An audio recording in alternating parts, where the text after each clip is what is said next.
किसान सम्मान निधि योजना के अंतर्गत सरकार सालाना जो 6,000 रुपये 2-2 हज़ार रुपये की किस्तों में देती है, इसका लाभ आपको कैसे लेना है, इसके आवेदन का बिल्कुल नया तरीका हम इस वीडियो में आपको दिखाने वाले हैं।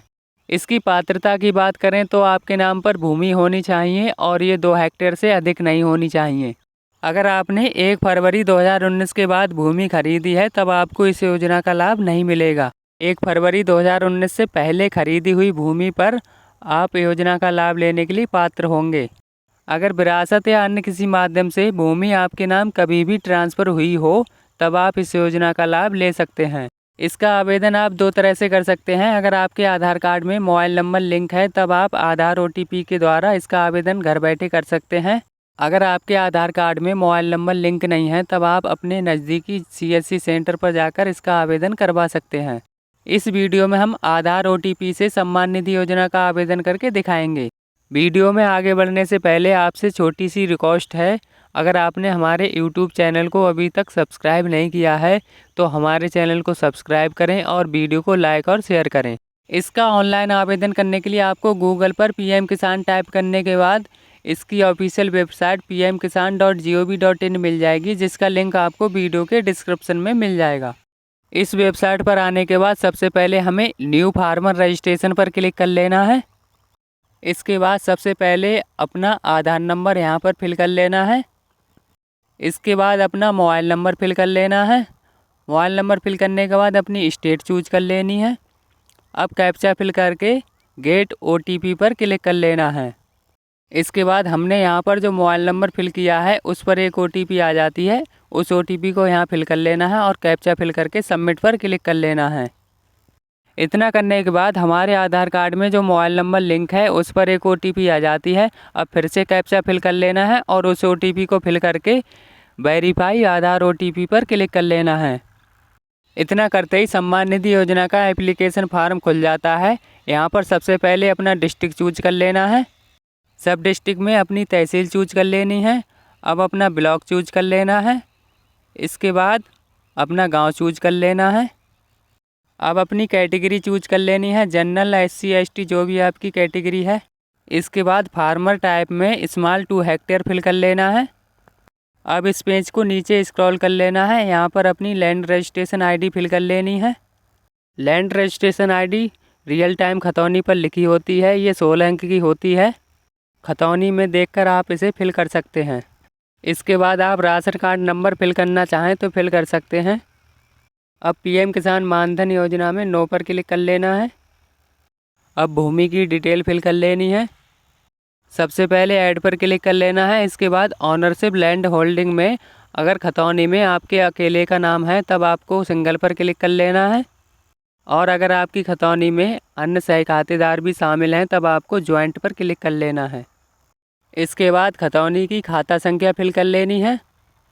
अब खतौनी की गाटा संख्या फिल कर लेनी है। ये सारी डिटेल खतौनी पर लिखी होती है, आप उसमें से देखकर फिल कर सकते हैं। इसके बाद अपने खेत का एरिया हेक्टेयर में फिल कर लेना है, जो क्षेत्रफल आपकी खतौनी पर लिखा हो।